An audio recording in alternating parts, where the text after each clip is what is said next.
And then we can see. Hello, everybody. Hello, hello, hello. Good morning or good afternoon, depending on where you are. It's Natalie from Creative Makers. Thank you for being here.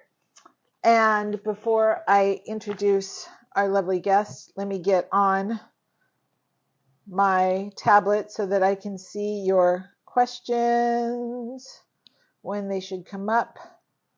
Takes a second. Facebook hates me sometimes. Do you get this on Facebook that it keeps kicking you out? Yeah, every once in a while. Every once in a while? I think it does it to everybody. Ugh, it's terrible. I know. Facebook. Okay. So there we go. All right. Oh, well, hello, three people. You jumped on while I wasn't even looking. Good. All right.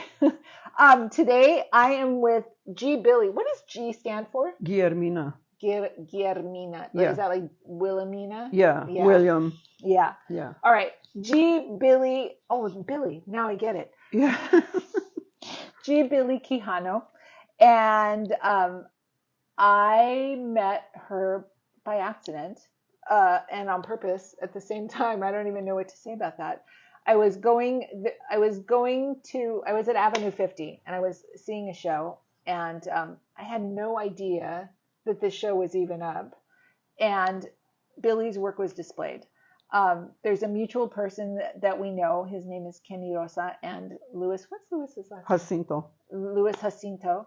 And they purchased work that I had painted. And I happened to see them at the show, and I went over to say hi to them. And that's when I got to meet Billie. Billie had a show of incredible work. She did these pieces called tascots, which are the cross between ties and ascots, coined by Kene.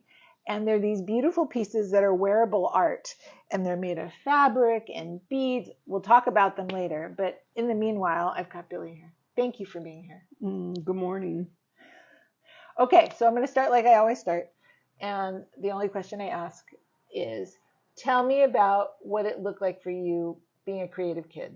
How did that unfold? In the neighborhood that I grew up in, it was like I was living in Mexico. It was still like that. And that was here in Southern California, in right? East LA. In East LA. Right. And so people's gardens were full of calla lilies and sunflowers and bird of paradise and cactus. Yeah. Right. And roosters and chickens. And, it was wonderful. So, I had all these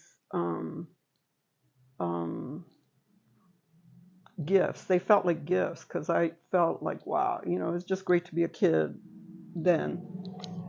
And music and food and the different communities that were there who I grew up with, and to be able to witness their tradition and rituals. And then when I got into school, I was really lucky to be in a public school where art was, given to us and taught to us. So I got to paint and play with clay, color, and then it continued at home, and it was just kind of like I was just drawing on the elements around me. Were you just called to do, was this like the best part of your day when you got to express in that way? It was. And I like science because then we would talk about plants and stars and galaxies and, but yeah, that was like my best part of the day. I love painting, and they would give us these big easels and all tubs of paint, and we would just go nuts. And all the kids, we would enjoy, had our little aprons, and we would just paint, and it was just wonderful, Were you that kid in school that like everybody was like, oh, give it to Billie, she can do it, she's the artist, she's the art kid? No, not so much, because we were in our own little worlds about that. Everybody was enjoying, their artistic process. So no, I was not. I don't remember that. When you moved to high school, was art still a focus? Yes, then I got to do woodworking and ceramics and drawing. This is great. Yeah, it was good. Where was this? What school? So then first I was born in East LA, right, Boyle Heights. And then eventually we moved to Montebello. So then I went to Oh, Montebello High School, and there I was introduced to photography. But when I was a kid, my first camera was a Brownie camera, and I was like always taking photos all the time. I just loved that little Brownie camera. and those were this was a little before, I think they were Yeah, just phasing out as I was getting yeah, used to this sort of thing. They're right. just little cameras. They were Yeah, just like click and yeah. shoots, right? Hmm. You hardly even had to focus. No, yeah, Yeah. it did it for you. Yeah. So then when I got into high school, then I was able to take photography classes, and then that opened up a whole nother world for me. Yeah. So, did you go to college and study? Did you study art or go to college? So I call myself a natural creative because I don't I don't have a degree. It's I okay. don't have a degree in art, but I've taken a lot of art classes, Hmm. community college, right? So also history of art, and I took a really wonderful class on women in art history, and it just really enhanced my knowledge and my perspective, and opened up my world even more. You know? How did you translate? Like all you, it sounds like you were touching all kinds of mediums Yeah. as a kid. Hmm. How did you get to the point? I mean, what took you to where you are? Not necessarily right now, but what was the next step? You were part of self help, right? Um, not Not not really. really, but I was one of Patsy Valdez's models. So Oh, in that way, I was that's how I was associated with self-help graphics. But I knew about it, and I went to shows there, and I think I even took a printmaking class there. and I'll just repeat for everybody that doesn't know, Self Help Graphics is a place in Los Angeles that is it Chicano owned and run? Yeah, Yeah, Chicano owned and run, and it was a place that everybody went to learn printmaking and to talk about art, and it was just a hub yeah. in like the late 70s, Hmm. all the way through now, Right. and it's just a big deal, and lots of artists in my community got started there. Yeah, Lots of big artists got started there, yeah, and everybody, I feel like every Chicano artist I talk to has touched yeah. self-help graphics in Right. some way, shape, or form. Yeah. Well, that was like the heart of the community, Yeah. self-help graphics. Yeah. Okay, so then what happened? So you went to high school and you've been taking all these art classes. Yeah. How did your expression come out? What were you doing? So by the time I got out of high school, then there was our hippie movement, right? So then I got into macrame and, you know, um, working with leather, painting leather, stamping leather, embossing leather. Yeah, I was made purses. It's just kind of like how society was moving and how culture was moving. I was moving with it, right? Hmm. And then I got out of the hippie thing and then moved into, new wave and punk. So then we were doing, our art, my art just changed. It just has been changing with, So since we're talking yeah, about now, I feel like we're talking about music too. How did yeah, music influence all of this? Because I almost feel like you were following the culture and the yeah. music and just sort of, I don't know. When I was a little kid, I was exposed to jazz. That was like, it was either Mexican music, mariachi music, or it was jazz because of my uncle. And he was a painter, an abstract painter. Oh, Yeah. So art was always around, his art was always around, my house. And I was just fascinated by it. And he introduced me to poetry and the beat generation, beat movement. Um, and so jazz was just kind of always around me. But then when I got older, I thought, jazz is, I just kind of put it on the back burner because I thought, you know what, I want to be more contemporary. hmm. And I thought, oh, that's for old people. I And then know. and punk called your name. And punk called my name, and new wave, and it just, um, fashion, music, that was just such a radical change, and it was just so wonderful. And, the rhythm of music I listen to music when I'm creating, and I think a lot of artists do, right? Yeah. So, whatever mood you're in, that's what you're playing. And I just feel like um, punk and new wave music, contributed to what we were doing. So at that time, I was friends with these two women, and we were starting to explore more photography because they were one of my friends. She is a photographer. We started exploring fashion and getting into recycling, going to thrift stores and buying clothes and putting them together and sewing them, and then beginning to start like a clothing line. So we started exploring all of that, but we were really into the photography. So the photography was like makeup and hair. We did all those things to to do portraits and to just and it was black and white, and then making props, which was really wonderful. Like creating boxes and putting it over the model, and the head would just be on top of the box, and the box would be like a checkerboard, that kind of thing. So we were very influenced by, What I was going to say, so like when you were doing pieces like that, what were you yeah, trying to, what point were you trying to get across, or what idea were you trying to get across when you would use these props? For instance, that tabletop, the box with the yeah. checkerboard.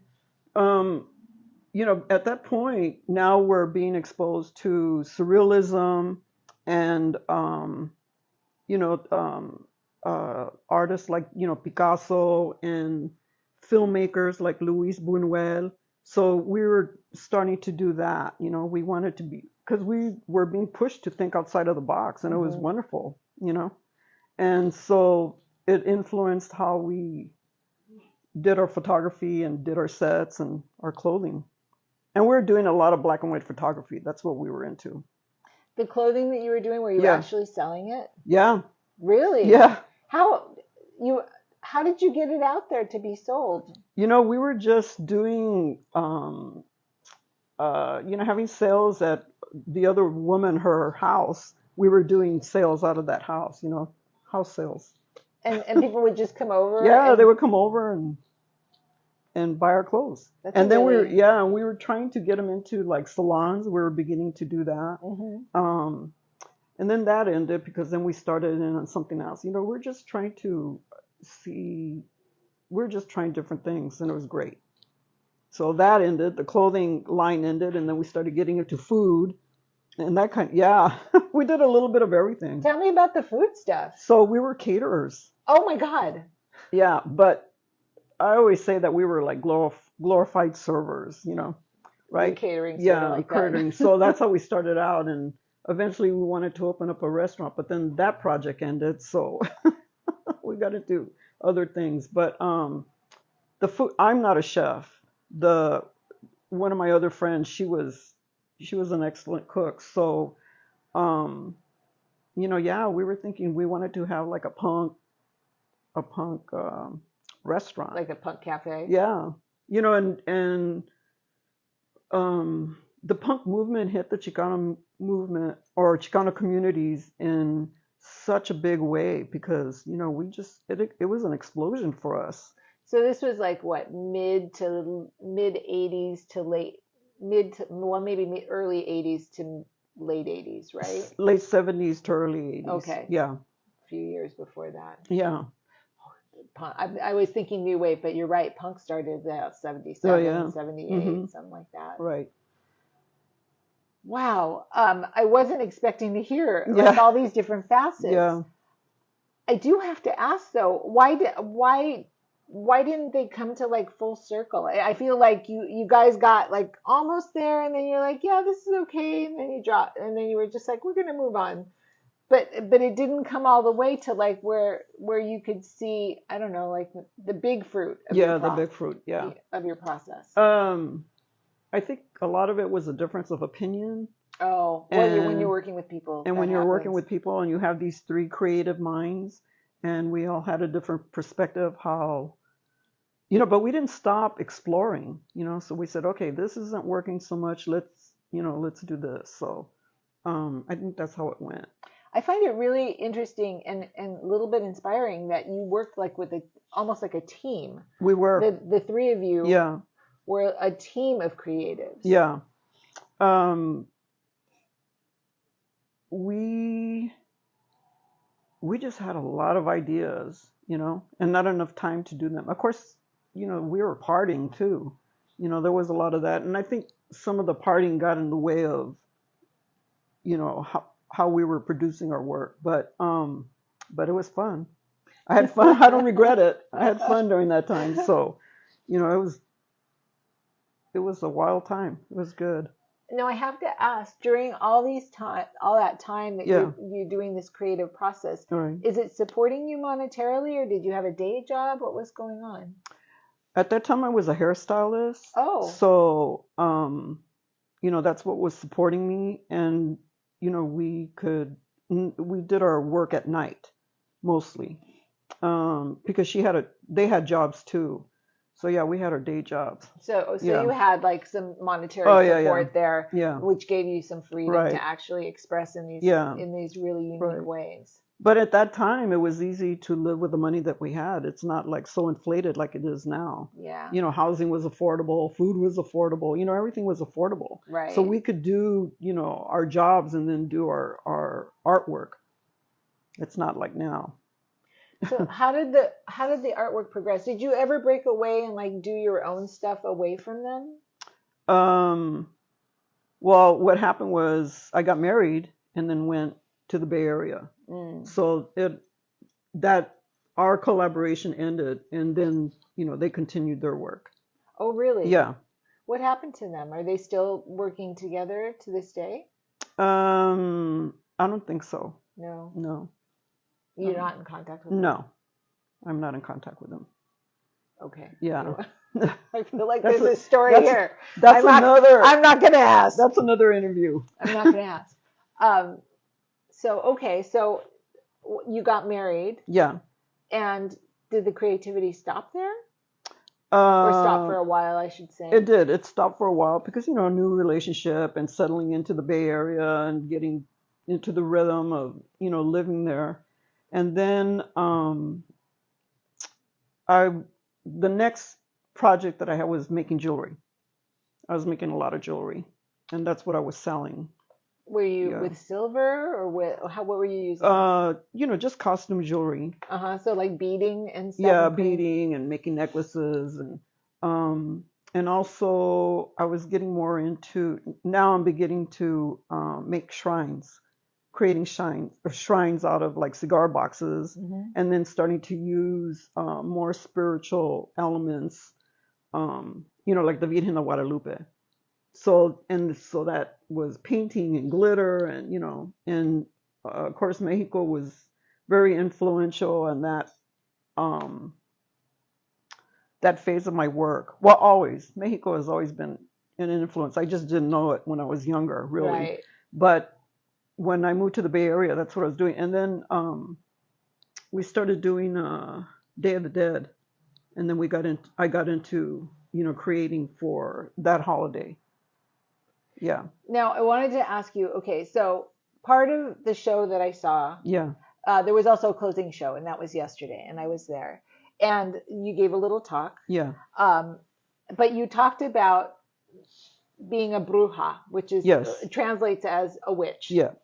But I would almost say as a mystic. Yeah. In some cases. Right. And that you're influenced by this, and that you consider yourself a witch or a mystic in this way. Can you talk about how that sort of intersects all of this? I mean, because there's clearly, and as you talked about before, a spiritual component to what you do. Yeah. And now you're starting to talk about how this spiritual component, like there's a Mexican influence and other influences. Right. But I mean, was that even in your work with the girls prior, or did it not show up yet? I don't think it was showing up yet. I mean, it's always there, right? But if you're not I wasn't recognizing it.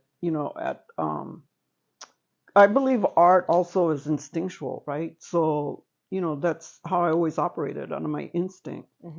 but sometimes your instinct can be kind of naive, right? And then eventually you evolve where your instinct's like really good and you're hearing the messages, right, on how you're going to do whatever, Right. your art or writing or whatever it is that you're doing, right? Right. So when I started doing Day of the Dead work, it's all about our ancestors, right? And so and I was meeting so many people that they channeled, they were psychic, they're healers, and that became a big part of my community, right? And so when that started happening, they started telling me this is what's going to happen on your journey. Oh, so they were giving you messages. Yes, and this is what the ancestors are saying. Mm-hmm. That's how I got introduced to my great grandmother Lola, who was a bruja, and she was a free spirit, an artist. She was living in Mexico. She had her own little like a ranch. She lived in the countryside. She loved color. She created her own colors. I mean, she was just a progressive feminist. She didn't have the patriarchal confines of I have to be married, and she had lovers. She didn't have husbands. She had lovers. Yeah. So when that's such a far out comment, at least hitting here in my spot from the United States. Yeah. To say out loud, I've had lovers. Yeah. It's not something that goes over well right. usually. Yeah.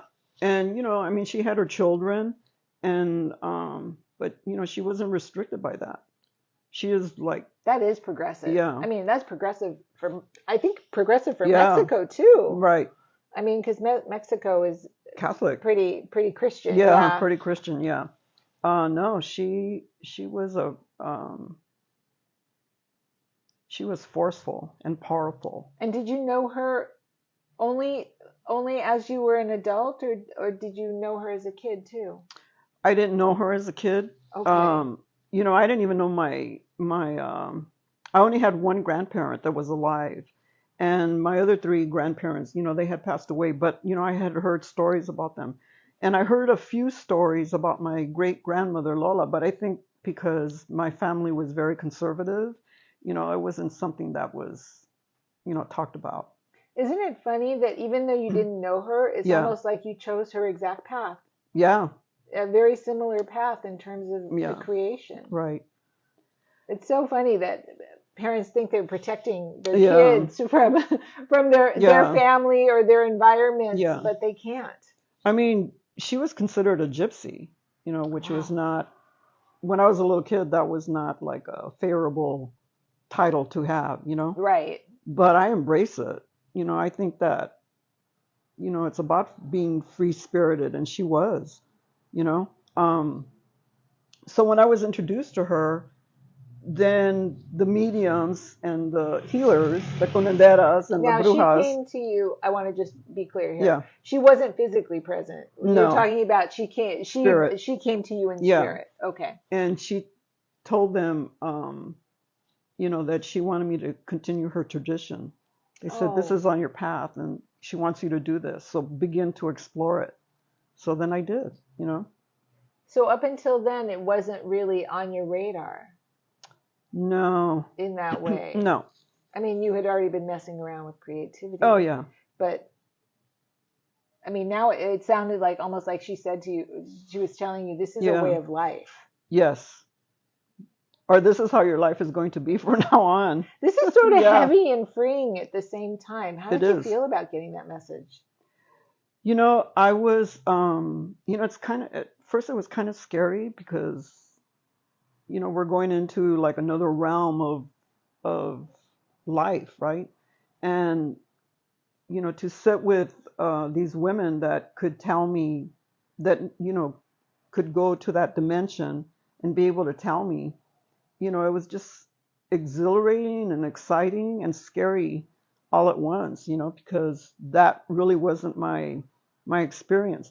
Now I feel like, oh yeah, you know what, I know that they've been with me all this time. I've always felt their presence, but I just, I couldn't figure it out. Right. You know, I couldn't identify it like exactly what it was. There was probably always that Yeah, push, and you right. just didn't know where it was coming from. And one woman told me, she said, you know what? Because I asked, I said, well, why now? Why is this happening now? And she said, you know, they're waiting for you to be ready. You know, they were going to come to you when you were ready to receive it. And, you know, that wasn't going to happen before, you That know? that makes sense. I Yeah, mean, you don't get the message until no, you're open to it. right. Here, let me see if there's anything we need to comment, we need to know about happening here. Come on, here we go. Okay, so first of all, hello people. Hello Anthony. Hello Georgia. Hello Dale. Hello Margaret. Jaime Gutierrez is here too. Hello Gloria. Hello everybody. Anyway, so Georgia says that she loves your style. Oh, thank you. And also Georgia is who is part of self-help graphics as well. Okay. Georgia says that it started with Sister Karen Bocalero. Yes. Yeah. So let's see. Anthony says, I liken it for myself, doing very many creative mediums, creative additions. Gosh, we do have so much in common as I listen to Billie. We must have crossed paths, birds of a feather. That's nice. He also says, creative ADHD, a disorder usually diagnosed in kids. However, as kids, our generation wasn't diagnosed. Totally true. And it reminds him of this forum, artists who can't stick to one medium, Yeah. that we're really on point. Yeah. Yes, we're totally on point. Yeah. Okay. So now you've gotten the creative call. So, not just from you, but Yeah. from the other regions Right. in life. Yeah. And so where does it go now? I mean, you also have a husband at this point. Did you have kids too? No. No. Okay. So you have a husband. Yeah. And is what is he thinking? Not that it matters, but what is he thinking through all of this? Or is he just fine? I'm along for the ride. Let's go. Actually, he's passed. He Oh, I'm passed. sorry. No, it's okay. He passed away in 2019, and the whole time we were married, he supported me. He Oh, that's nice. he supported my work. He, you know, I used to do a lot of installation art, and so he would build my sets. So, you know, he was very supportive, and you know, he was artistic himself. He was a musician, so, you know, it was great that we had those two different disciplines, but you know, we we were a good pair, you know, and we were a good team. And he was my champion. So, you know, he was a good support. That's actually I quite was lucky. lovely. I'm Quite very lovely. lucky. It's hard to be in a relationship and be working against Yeah, somebody who right. might support you in other ways, but Yeah, in one way that maybe is really valuable to you doesn't, yeah, and you have to keep trying to move right. forward while you feel like they're an Yeah. anchor behind you. But I'm glad to hear that that wasn't it. You know, he was politically progressive, and I would consider him a feminist. And you know, he was a very spiritual man.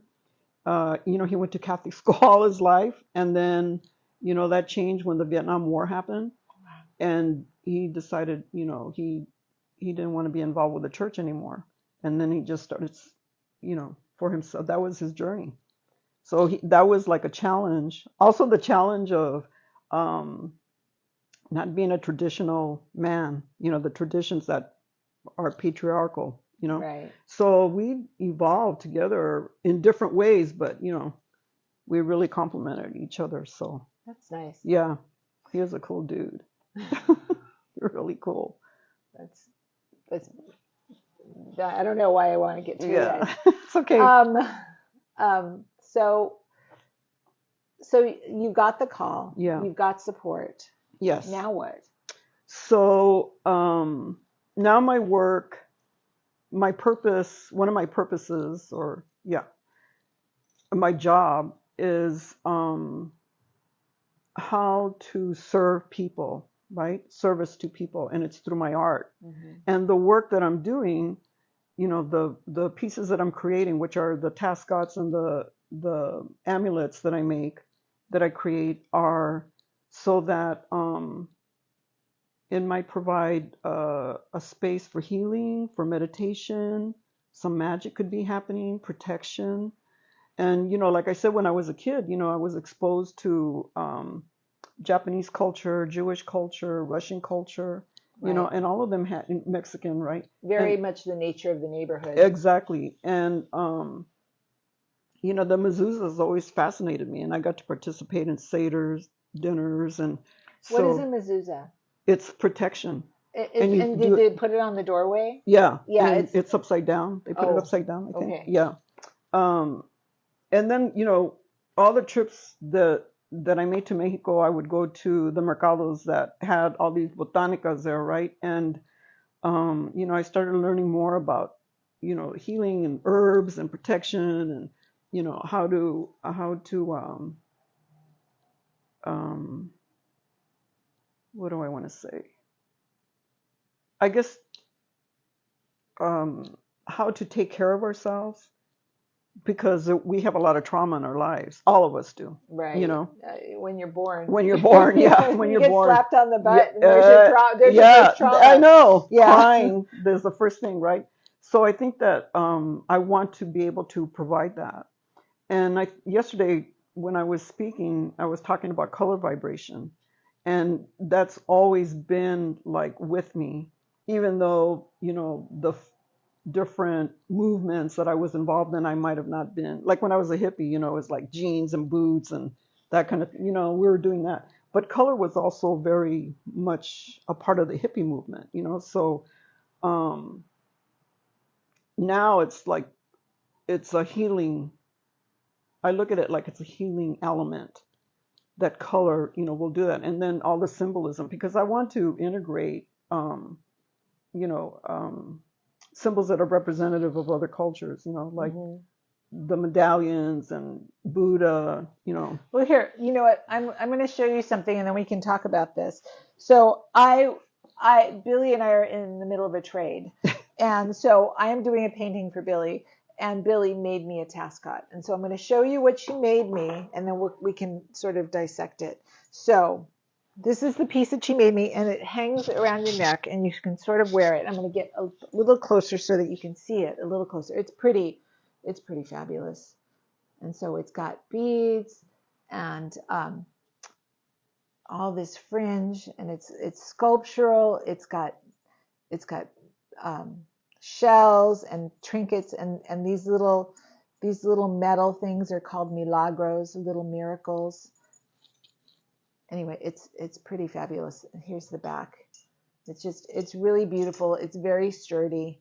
Um, Dave got one too. Dave bought one at the show yesterday, and he's going to wear it when we perform. He's already decided that he's going to wear it, and maybe I'll be wearing mine too. But so let's talk about how this came to be and how you put these together and how you decide. I mean, the spark. So you and I met at the opening of my show, right? Yes. And then you said that you wanted to interview me, right? Yes. So then you came by a couple of days later, I think. Well, also because we talked about me doing a portrait of you. Oh, yes. And I was like, I need to take some pictures because right. Billie lives in San Francisco. I live in Los Angeles. And as much as I would love to sit and paint her live, there's just no way to do that. So we started talking, and I started asking you questions, and I wanted to know more about you, and I started having this feeling, right? I started having this kind of vision, and my instinct was kicking in, and I said, "Oh, this is what I want to do for you. This is what I see around you. Flowers, and I picked these colors, and I thought, you know what?" She never told me this, but I mean, she didn't tell me this part. But she did tell me while we were talking. She's like, "Oh, I already know what I'm going to do." Yeah, and it was already set in stone. Yeah. So then, and I like the idea that we're doing a trade. I feel very honored that you're painting me. So yeah, I feel really honored. As soon as I got home, I started creating it because I needed to do it, So. And I wanted to get it to you as fast as possible. I know. I got it in the mail like a week and a half later. Yeah. I was so excited, but it's so beautiful. And I love the way you talk about it being a sculptural piece. Yeah. I mean, and this is made out of fabric and just beautiful, beautiful stuff. And I mean, she's big and small. This is, I think, probably one of the larger pieces. Yeah, it is one of the larger pieces. Yeah. But there's even small pieces. Yeah. But every time you create one of these, maybe you don't even know who you're creating it for, like when you have to do it for a show. Yeah. And you're just creating them because you have to produce work, so right. to speak, right? But before you produce every piece, are you getting already a feeling about what you're going to put on it? Maybe, obviously, you don't know who it's for. Right. But maybe you do. Yeah. If you know what I mean. Yeah. Maybe you're already getting called to somebody out there that's going to buy this. Yeah. I don't know. It's like, what came first, the chicken or the egg? Now I can take a piece of fabric and I just start playing with it and twisting it and kind of molding it, right? I start doing that. And then maybe I'll do it in pieces, and then put them together. Or maybe I'll just do one continuous piece. It's just kind of whatever, So are you saying that sometimes you just make a whole bunch of pieces and then put them together? I could do, yeah. That's one of the ways. That's one of the ways. Sometimes you just work start to finish, complete. Right. Yeah.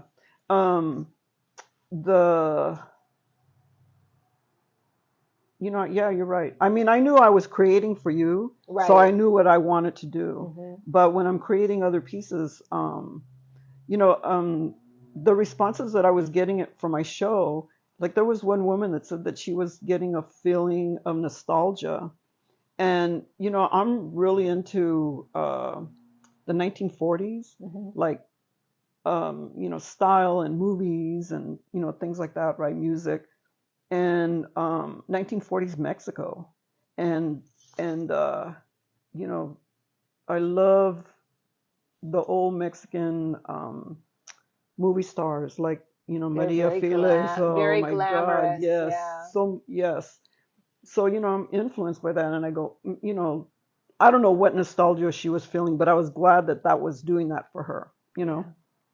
But yeah, I love that time. Now, you sold a lot of work at that show. Yeah, I did well. A lot of work. Yeah. How many pieces were there? There was 20 pieces in total. Really? Yeah. It felt like many more than that. Yeah. No. Well, even are you counting the small ones? No. Okay, I'm thinking it was more like 30 or 35. No, I'm not counting the small ones. Yeah. So 35 pieces, and you probably sold at least half. Yeah. A little bit more than half. Yeah, I'm very happy. Which is very amazing. Yeah. But you know what I want to say is that your work was so well priced too. Yeah. I mean, Avenue 50 is a gallery or a studio in a part of Los Angeles that, although is artistic and has a hipster population that's in there, also has an element of the neighborhood that's very old school still. Yeah, and it's a working class neighborhood. That's what I was getting to. Yeah. It's very much a working class neighborhood. Right. So it's not like we're in the middle of Beverly Hills and everybody's got a ton of money. Right. So when I say well priced, I mean priced for the neighborhood, so to speak. Yeah. And I think the neighborhood really showed up to buy work. Yeah. They did, yes. Do you mind if I tell people what, like, the range of the prices of your work? I think they were from $100 basically to what, like $700 or no, maybe $1,500? There was a piece that was $1,300, yeah. $1,300. So anywhere between $100 and $1,300. Yeah. And I know most of the small pieces went. Yeah. That was easy. Mm-hmm. And the number of the larger pieces went too. Yeah. So I mean, very well priced considering, and they were beautifully framed. They look gorgeous. Ken did a wonderful job. I mean, it was just it took my breath away when I first saw it, because we had to go do touch-ups before the opening, and he said close your eyes, and he guided me into the room, and then when I opened my eyes, I was like, oh my God, I felt like I was in my own shrine. Kenny, just so you know, Kenny, who we will be talking to in a few weeks, Kenny is a force. Oh my God. Kenny is a force, and Kenny is a creative force. I mean, just when he walks into a room, you know what you're dealing with. I mean, there's just Yeah. the color he wears and the way he puts his clothes together, and he's got quite an eye. Yeah. And I know that you considered him your muse, Yes. that you were inspired by him, and that he actually is the one that inspired the tascot pieces. Yes. Yeah. So my story about that is I had a studio in West Oakland, and I had this pile of fabric.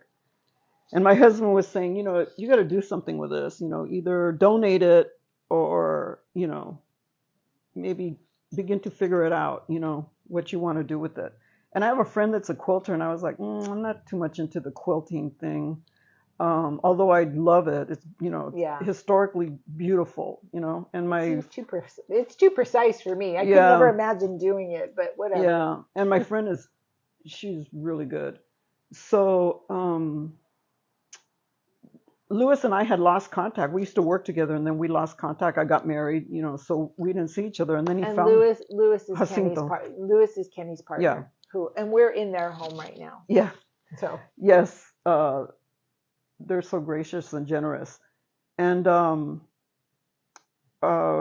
Facebook, Lewis found me, and so we reconnected. And they took a trip up north, and I met Ken. And when I saw him, same thing, right? It was like the way he was dressed, his style. And I said, now I know what I'm going to do with the fabric.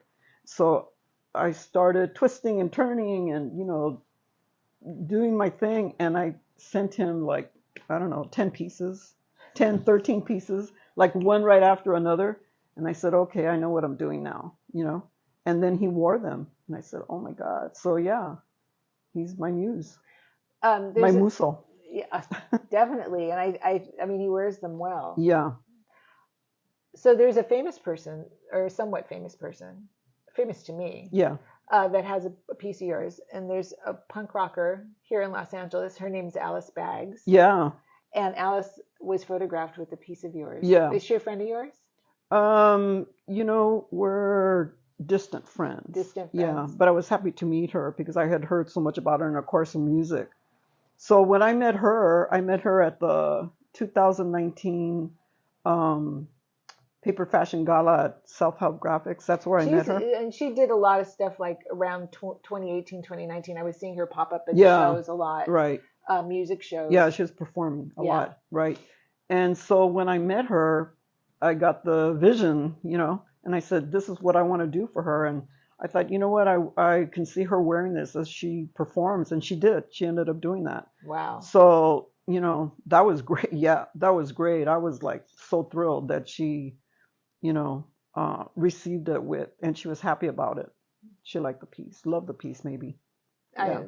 There's a picture floating around. So who's a famous person that? That's her. Oh, her. Oh, okay. She's a famous person. She's a famous person, yeah. She's a famous person. I think she's famous. Yeah, she is famous. Yeah. I wish it was, I wish there was more. Is there more? More famous people? I don't know, maybe. I hope. I hope so too. I hope so too, yeah. So, okay, I'm going to ask this question is related, but sort of not related. How do you get your work out for people to see? Do you actively pursue shows? I have a website that I just begun to put together. Mm-hmm. I'm not a very I'm not a tech person, and I'm not ashamed to say that, but there's lots of artists that say this to me. Yeah. I just I'd rather create, than be on the computer. But you have to do it. This is what has to happen. So I do have a website, and I try to put my work through the website. But since the pandemic, in my opinion, and I might be wrong, but it's slowly opening up. Yeah. And the main gallery there for me in the Mission is the Mission Cultural Center. So I was just in one of their shows, the Solos Mujeres show, and I had a amulet there, and it was well received, and people got in contact with me after to create something for them. Yeah. So you got work from it. Oh yeah. Does your work support you? No. not yet. I just laugh because Yeah. I know. No. It's hard. Yeah, it is. But also, I live in the Bay Area, so no. Is But I'm there happy to create. I know there's a lot of artists in the Bay Area. Oh God, yeah. It's Yeah. overflowing. Right, it's overflowing. Do you find it hard to find places to show your work? It is because, I don't fit into whatever their vision is. I was Even going though, to say yeah, your work's really unusual. yeah. I could- They don't know how to categorize it. They don't want, there was one gallery that I said, oh, I think this would fit in your show. And they're like, I wouldn't even, she told me I wouldn't know how to explain it. And I go, oh, well, let me explain it for you. Yeah. This is what the work is about. And she says, no, I don't think it's a fit. So galleries, a lot of galleries didn't survive the pandemic, right? Right. But the ones that did, I'm trying to reach out. So, we're opening up, but it's slow. It's not like here. I'm happy to be here. It's exploding right now here, Yeah, it's definitely more serious. Here? No, I mean the pandemic was taken. Yeah. We took it seriously here in Yeah. Los Angeles, but the pandemic, I feel like in the San Francisco area was very serious. We never went out and saw anybody without a mask. Oh on, yeah, we did well. Everybody was super adherent to the rules. We had I think in the Bay Area we had the lowest cases of all of California at least. Yeah. Yeah, we did well. I mean, in that respect. So I mean, But that makes sense that it yeah. would take a little bit longer to open up because Yeah. people still aren't trusting. Right. Trusting that it's okay. Yeah. And I totally get it. Right. So I was creating a lot during that time, I mean, once we got used to how life was going to be for the next couple of years, then I started creating more amulets. So I have a lot of amulets. I have a bet. lot. Yeah, I have a lot. I think you could have filled that space though. I could have, yeah. Oh, okay. Let me see if there's anything that I should be addressing here.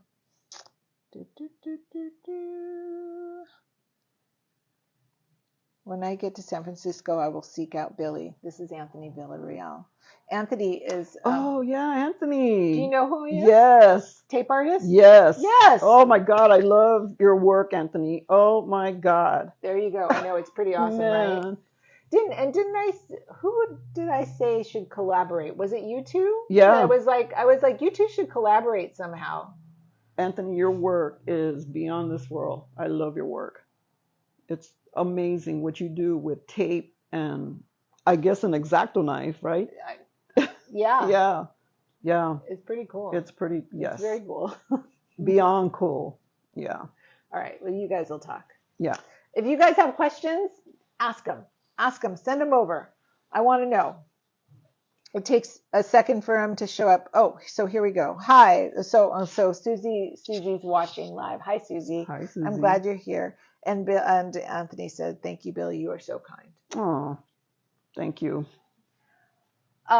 So in between the amulets and the tascots, Yeah. there was work before that, right? So during your married, I'll say your Yeah. married portion of life, Right. And you said your husband was helping you with installations. Yeah. What did your installations look like? One was honoring La Serena. The siren. Yeah. Mm-hmm. And that was a Solos Mujeres show at the Mission Cultural Center, and he built the set for that. And then I created a mixed media piece of a mermaid, La Serena. And then I did one installation of the Virgen de Guadalupe, and her aura, the golden aura behind her was corn. I got a bunch of dried corn and took corn kernels off and glued them to the back and then painted it gold. And that was like her aura, right? And then I had actually a statue of her, and then we had a set, and then, you know what? It was for Day of the Dead. And I made a lot of marigold flowers out of crepe paper, that were hanging around like curtain, right? It looked like a curtain. So, I was doing that kind of work then. And then for about 10 years, I was a vendor for Oakland's Day of the Dead celebration, Oakland Museum, Day of the Community celebration. And, my friend who's a quilter, we were vendors there together. So, there was like trips to Mexico, buying your Oh, stuff so there, and then so you were like reselling? yeah, So I was integrating the like calaveras and all that into these shrines that I was making. the calaveras, the Skeletons. yeah, Yeah. I have to decipher because there's people Oh yeah, that don't right, speak right. Spanish, Yeah, yeah. and even my Spanish is. Well, I speak Spanish, so So you were going to Mexico, yeah, buying stuff, yeah, bringing it back, right. selling it. Yeah. And then, I was creating a lot of little altars and shrines. And one time I was participating altar maker there. So for a while I was doing altars. Um, there's a wonderful artist, Consuelo Flores, who does, I love her work. She she's associated with self-help graphics. Hmm. So, I love her work, and her shrines are just, her altars are like out of this world. So yeah, she's but you have to go to Mexico for Day of the Dead because It's it's pretty wild. amazing. Oh Yeah. man, it's so beautiful. And what I love, this is what I'm talking about, ritual and ceremony. The honor and the love that goes into, honoring your ancestors on that day, right? So it's like the cleansing of their graves, and then the painting of their graves, and then you go to the cemetery at night, and then there's music, and you bring food. I mean, all the traditional things that happen when you're so that honor was just, it's wonderful. It's a wonderful thing to do for your ancestors. I love how beautiful and more light it feels in those kinds of celebrations Yeah. than like a traditional American. Oh yeah. Yeah. Those funerals feel heavy to me. You're right. And even the celebrations that come around once a year for Yeah. them, they feel heavy Yeah, and they are heavy. weighted, and Yes. people are sad. But I Yeah, feel like these are happy and like they are. that they're send-offs, like Yeah. congratulations Yeah. on your new life. Right. Yeah. And the one of the things about preparing for, Day of the Dead is that, you're welcoming them back, right? And that's why you're putting their favorite foods and their drinks and, all of that. So, their spirit, is with you. And I think that um, we go beyond, I like it because we go beyond death. Now we're in spirit, Hmm. and they come back and their spirit is with us, and you know it's just a wonderful feeling. Yeah. I feel like, oh, okay, they're with me. I know they're with me all the time, but it's a celebration during that time, so party. Party. Party. So are you looking then to make more work now and get it out more? Yeah, I am. I want to do that. And now that I had this experience of being, I was Ken curated a show for me within the 2019 Paper Fashion Gala with Patsy Valdez. She At was, self yeah, help. at Self Help. So, that kind of opened it up for me. And, I'm looking forward to doing more work. I mean, this was an exciting show, I feel. It was an I'm exciting very show. happy with it, and I love the response, and I got, it's wonderful to receive a lot of love, and I just felt honored. I felt honor. I love when I walk into a room and I get to see something that I completely wasn't expecting, and I look Yeah, at it and I'm like, oh my God, what is this? That's how I felt when I saw your work. yeah, I was like, what is yeah, this? yeah. This is Sometimes I awesome. say that. Sometimes I ask that. Do you think that you're going to continue on this Tascot Amulet Road, or do you have something else that you're planning on exploring next? Um, no, I think I'm going to continue with this. I Yeah, mean, I also do photography, right. right? And Which a- you've been so graciously putting up in the group every now and then. Thank yeah. you. Um, a few years ago, I had a solo show, and I called it "This Is Not Hollywood."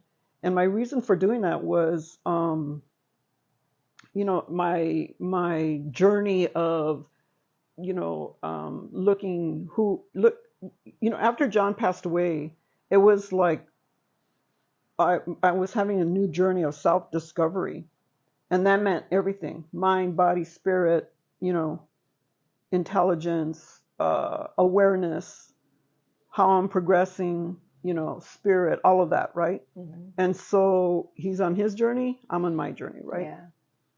And then I started, I said, you know, why aren't, you know, women that look like me, why aren't I in a fashion magazine? Not that that's the end all, right? Right. But why aren't I Why aren't you there? represented? Why, yeah, exactly. Why aren't more body types? Although right now there's an explosion of that. You know, we have Lizzo, who is just, oh my God, she's amazing. And so I started doing portraits of women, women of color, and you know, that's part of my portfolio. And I just started doing these portraits. But then the pandemic happened, so you know that was kind of hard to do. So I might get back to that because I like that, because then I can do props and styling, and Yeah. you know, I have a good time doing that. And also, it's telling a story. I like photography because it's a different way of telling a story, Mm-hmm. and that's my story. That's the reason why I'm doing, you know, that type of photography. I like portrait photography. That's exciting. Yeah, it is. I love it because then I see how, you know, how beautiful these women are, you know, and that I get to capture that. I like that. And, you know, I'm not a technical photographer. I always say that, you know, because, you know, tech. But, but I know what I want to do. You know, I know what I want to do and what I want to capture. And I just think every last woman that I photograph is just so beautiful, you know. That's like honoring across the board. Yeah, Yeah. it is. All right, let me see if any questions popped up while we were talking here, because there's a nice little delay. Come on.